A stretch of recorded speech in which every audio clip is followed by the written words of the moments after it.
ፕሪቶሪያ ሲባል ግራ እየገባኝ መጣ። በአማርኛ የወለደችው እያለች ያቀፈችው እናት ነኝ አለች እንደሚባለው ማለት ነው። ፕሪቶሪያ የተደራደርነው ከጀነራል ጻድቃን ጋር ነው፣ ከጌታቸው ረዳ ጋር ነው፣ ከአሰፋ ብርሃ ጋር ነው። ዋነኛ ተደራዳሪ በትግራይ ወገን ጻድቃን፣ ጌታቸውና አሰፋ፣ ሌሎች ሰዎች ይኖራሉ። ዋናዎቹ ግን እነዚህ ናቸው ፈራሚዎቹ። በእኛም ወገን ይታወቃሉ።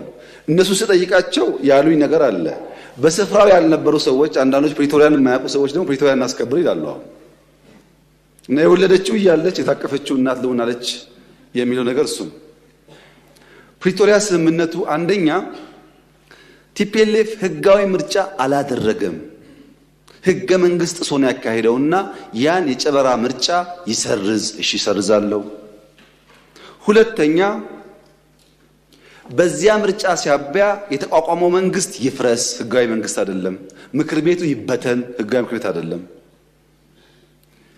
ሶስተኛ ከሁሉ የተውጣጣ መንግስት ይመረጥ፣ ማለት ትራንዚሽናል ገቨርንመንት ይቋቋም። ቀጥሎስ በህዝብ የተመረጠ መንግስትና ህገ መንግስት አከብራለሁኝ። እዚህ ያለው ጠቅላይ ሚኒስትር ነው ተመርጧል። እዛ ያለው ፕሬዝዳንት ግን ይወርዳል ነው ስምምነቱ። የታጠቀስ በዲዲአር ይፈታል ትጥቅም እንጂ መሳሪያ መደበቅ አልተስማማንም። ማሰልጠን ማስመረቅ አልተስማማንም። ስምምነቱ የታጠቀው ያስረክባል እንጂ መሳሪያ ደብቆ ማስቀመጥ ወይም በኮንትሮባንድ ለመግዛት መሞከር የሚል ስምምነት ላይ አልነበረም። የተፈናቀሉስ ይመለሱ ወደ ቀያቸው።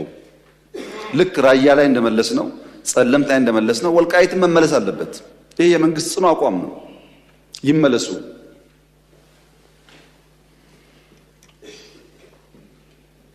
የውጭ ጉዳይ፣ የጸጥታ፣ የመከላከያ ጉዳይስ የፌዴራል ስልጣን ነው። ማን ያለው? የራሱ የህወሓት ህገ መንግስት። እኔ አልጻፍኩም። የነሱ ህገ መንግስት የውጭ ግንኙነት በሚመለከት የፌዴራል መንግስትን ይመለከታል፣ መከላከያን በሚመለከት፣ ደህንነት በሚመለከት ፌዴራል ይመለከታል ይላል ህገ መንግስቱ። አልቀየርነውም፣ ታውቃላችሁ። እነሱ ስልጣን ላይ ያሉ የሚሰራ ህገ መንግስት እነሱ ሲወርዱ የማይሰራ መሆን የለበትም። ምን እያደረጉ ነው እነሱ? ከውጭ ጋር ምን እያደረጉ ነው? እሱን ትቼ ማለት ነው። የለም የመሬት ጥያቄ አለ፣ ኮንቴስትድ ኤሪያ አለ። በአማራ ይገባኛል የሚባል ቦታ፣ በትግራይ ይገባኛል የሚባል ቦታ አለ። እሱ እንዴት ይፈታ ለሚለው ራሱ ህገ መንግስቱ ምላሽ አለው። የተከበረው ምክር ቤት በአንክሮ እንዲያስተውል የምፈልገው ኢትዮጵያ ውስጥ በኦሮሚያና በአማራና በሶማሌ በምናምን መካከል ድንበር የለም፣ ወሰን ብቻ ነው ያለው። ወሰን ሲያስቀምጥ ክልል 1 2 3 ሲል ህገ መንግስቱ ቀበሌ ግን አያሰምርም። እችኛዋ ካርታ የኦሮሚያ አይልም ህገ መንግስቱ። ምን ይላል? አከራካሪ ጉዳዮች ካሉ በህዝበ ውሳኔ ምላሽ ያገኛሉ ይላል እንጂ ድንበር አስምሮ ልክ እንደ ኢትዮጵያና ሱዳን፣ ኢትዮጵያና ኬንያ ድንበር ነው አይልም። የሚያጨቃጭቅ ቀበሌ ካለ የሚኖርበት ህዝብ ተወያይቶ በፌዴሬሽን ምክር ቤት ተወስኖ ወደዛም ወደዚህም ሊሄድ ይችላል። ህገ መንግስቱ የሚለው ይሄንን ነው። ይሄን ደግሞ በኢህአደግ ዘመን ብዙ ሰርተውበታል። በተለይ ድሬዳዋ ላይ። ድሬዳዋ የኦሮሚያ ክልል አካል ነበረ በህገ መንግስቱ። ሶማሌዎች እና ኦሮሞዎች ወንድማማች ሆነው ለብዙ ዓመት ኖረዋል። ድሬዳዋ ጋር የይገባኛል ጥያቄና ክርክር ተፈጠረ። ሲፈጠር በኢህአደግ ዘመን በዚህማ አንጨቃጨቅም፣ ድሬዳዋ ከኦሮሚያ ይነጠልና ለፌዴራል መንግስት ይሁን፣ ሶማሌ አንዱን ተርም ከንቲባ ይሁን፣ አንዱን ተርም ኦሮሞ ከንቲባ ይሁን ብለው አስማሙ። ይሄ ግን ህገ መንግስት ላይ የለም። ከዚያ በኋላ ድሬዳዋ ሶማሌና ኦሮሞዎች በሰላም እየኖሩ ነው። በጣም ጥሩ። ሰላም እስካመጣ ጊዜ ድረስ ችግር የለው። አሁን በሶማሌና በኦሮሚያ መካከል የብዙ ቀበሌዎች ጥያቄ አለ። ብዙ በሲዳማና ወላይታ መካከል አለ ጥያቄ። በአፋርና ሶማሌ መካከል ጥያቄ አለ። ዩኒክ አይደለም። ወልቃይት ላይ ጥያቄ ዩኒክ አይደለም። ሁሉም ጋር ጥያቄ አለ። ሁሉም ጋር የሚፈታው ግን በሰላማዊ መንገድ ህዝቡ ቦታው አርፎ በህዝብ ውሳኔ መሆን አለበት ነው።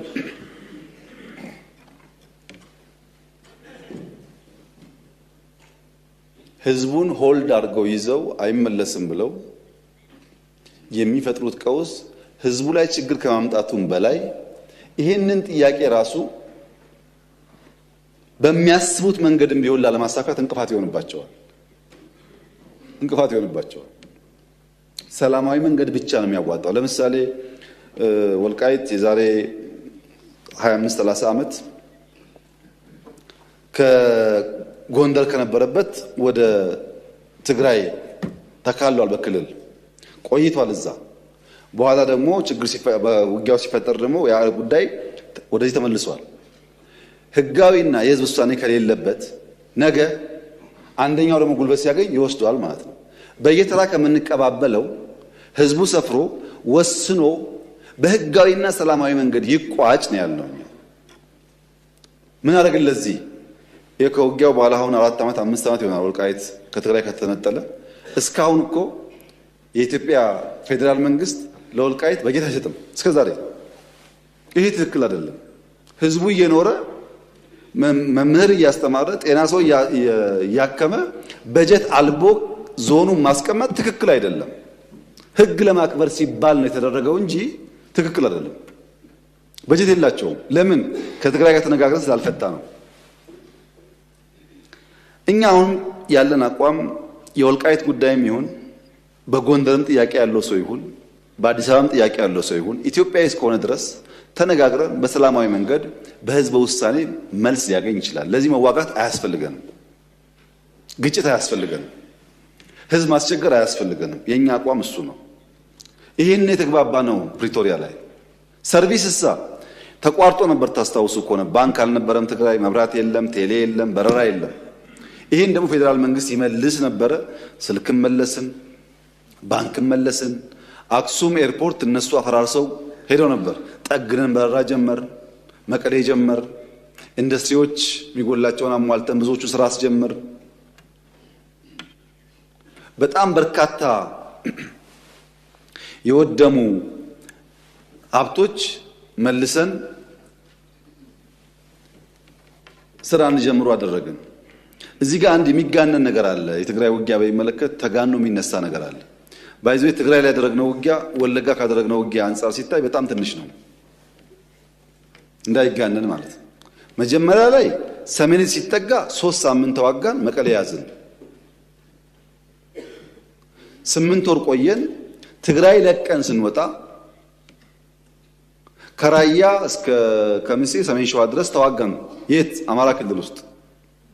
ከዛስ ተዋግተን ነው መለስናቸው ወደ ድንበራቸው። ከዛስ ትግራይ ውጊያ አልነበረም። 3ኛ ዙር አጠቁን። 2-3 ሳምንት አዲግራት ደረስን። መቀሌ ልንገባ ስንል ተፈረመ ስምምነቱ፣ ጠቅልለው ወጣል። በድምሩ በትግራይ ምድር ውስጥ የነበረው ውጊያ ቢበዛ የ2 ወር ዕድሜ ነው ያለው። አንዳንዴ በሰላም የቆየንባቸው ጊዜም ተደማምሮ ሁል ጊዜ ውጊያ ውስጥ እንዳለን የሚያስቡ ሰዎች አሉ። እንደዛ አይደለም፣ ጥቂት ነው። አማራ ክልል ገብተው እስከወጡበት ጊዜ ያለውን ቢቆጠር ያን ሊያክል ይችላል።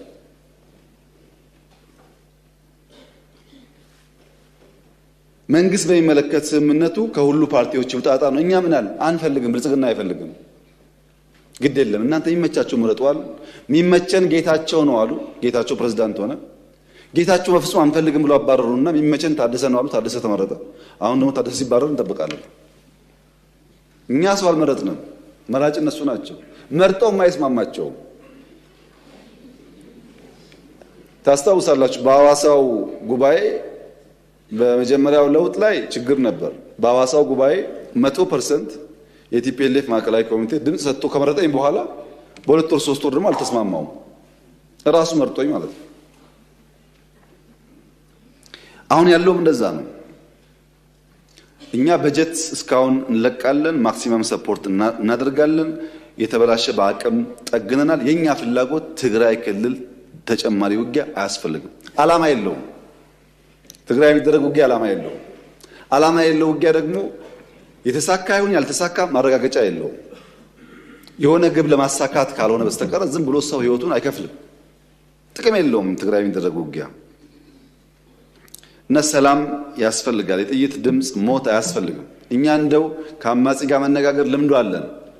ቅድም እንደገለጽኩት ተወያይተናል። ቲፒኤልኤፍም በሰከነ መንገድ አንደኛ ምርጫ ቦርድን አክብሮ ህገ መንግስት አክብሮ ትክክለኛ ጉባኤ አድርጎ ህጋዊ ፓርቲ መሆን የሚጠበቅበት ከባድ ነገር እኮ አይደለም። ምርጫ ቦርድ መጋበዝ፣ አሰራሩን መከተል፣ ጉባኤ ማካሄድ፣ ምርጫ መሳተፍ፣ ካሸነፈስ መንግስት መሆን። ግን ለመወዳደር ለምርጫ ዝግጁ ካልተኮነ አስቸጋሪ ይሆናልና በዚያ ሳይድ ያለኝ ምክር እኔ ውጊያ ይበቃናል፣ አያስፈልገንም። ግድ የላችሁ ብትዋጉም አታሸንፉ፣ አይታችሁታል፣ ጥቅም የለውም። ግን ውጊያ አያስፈልገንም። ተባብረን አገር እናልማ ነው። ለምን ጉልበት ይዞ ያልወጣውን ተራራ ከዘራ ይዞ አይወጣውም ይባላል። በጉልበት ዘመን ያልሆነውን ዛሬ አይሳካም። ኢትስ ቱ ሌት ባይ ዘ ዌይ የኢትዮጵያን መንግስት በኃይል ኢትስ ቱ ሌት አይቻልም። አለፈ። ያኔ ተሞከረ፣ አልሆንም፣ አለፈ። ካሁን በኋላ ሰላም ብቻ ነው። እንደ አባይ ሺህ ዓመት ሸለቆ ሲጓዝ ይኖራል እንጂ አንድም ቀን መንግስት በኃይል መጣል አይቻልም። ለዚህም የትግራይ እናት የምትፈልገውን ሰላም ማምጣት መሯቸዋል። እነሱ ልጆቻቸውን ገብረው በቃን ብለዋል። ለነሱ ሰላም በእኛ በኩል ዝግጁ ነን። በዚያ ሳይድም ዝግጁ መሆን ያስፈልጋል። በቅርቡ ሰምታችሁ ከሆነ ወታደሮች ደሞዝ ጭማሪ በሚል ትንሽ ችግር ገጥሞ ነበር ትግራይ ውስጥ። ትግራይ ያሉ የታጠቁ ኃይሎች በዲዲአር በህጋዊ መንገድ ቢወጡ ለራሳቸውም ለቤተሰባቸውም ለሀገርም ይጠቅማል። ወጣቶች ናቸው፣ ጉልበት አላቸው፣ ማቋቋም ይቻላል። እነሱ ዲዲአር ፕሮሰስ ውስጥ እንዳያልፉ አድርጎ በመያዝ በደሞዝ መጨቃጨቅ አስፈላጊ አይደለም። ትግራይ የምንልከው በጀት በሙሉ የሚውለው ለወታደሮች ነው። ይሄ ትግራይን እየጎዳ ነው ያለው። በነገራችን ላይ አሁን ለምሳሌ ጅጅጋ በጣም ከፍተኛ ለውጥ አለ። በኮሪደር አይታችኋል። ከሶማሌ ክልል ገቢ በከፍተኛ ደረጃ የትግራይ ክልል ገቢ ይበልጣል። ባለፈው ዓመት የትግራይ ይበልጣል። ከጅጅጋ ገቢ መቀሌ 6-7 እጥፍ ይበልጣል ገቢው። ገቢ ተሰብስቦ ከሶማሌ ክልል በላይ ከዚህ ተመድቦ እንዴት መቀሌ ውስጥ 1 ኪሎ ሜትር 2 ኪሎ ሜትር ኮሪደር አይሰራም? ይበልጣል ገቢያቸው። በፋክት ያለው እናንተ ማየት ትችላላችሁ። ወደ ልማት ካልተኬደ ሁል ጊዜ ውጊያና ግጭት ጠቃሚ አይደለም። ቅድም እንዳነሳሁት 30 ዓመት ስልጣን ላይ ባሉበት ጊዜ የትግራይ ህዝብ ትናንሽ 50 መቶ ግድብ ቢገደብለት ኖሮ ከራሱ አልፎ ሌላ ይመግብ ነበር። ስልጣን ተይዞም አልተሰራም፣ አሁንም አልተሰራም። ህዝቡን ይቸገራል እና እንደዚያ እንዳይሆን በተቻለ መጠን ወደ ሰላም ወደ ንግግር ገብቶ የህዝቡን ችግር መፍታት ያስፈልጋል። በዘንድሮ ክረምት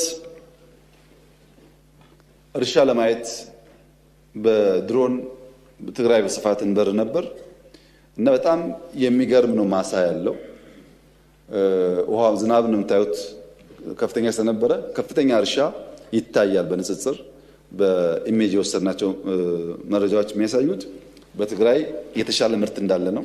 እኛ የምንፈልገው ያ ምርት በሰላማዊ መንገድ ተሰብስቦ ወደ ገበያ እንዲውል አርሶ አደር እንዲጠቀምና ከልመና እስረኝነት እንዲገላገል ነው። ህዝቡን የልመና እስረኛ ማድረግ ጠቃሚ ስላልሆነ ከልመና እስረኝነት ወጥቶ ወደ መሻሻል ህይወቱ እንዲገባ መስራት የምንፈልገው እና ትግራይ ውስጥ የውጊያ ዓላማ ፌዴራል መንግስት የለውም፣ አንፈልግም። ለምን? ዓላማ የለውም፣ ጥቅም የለውም።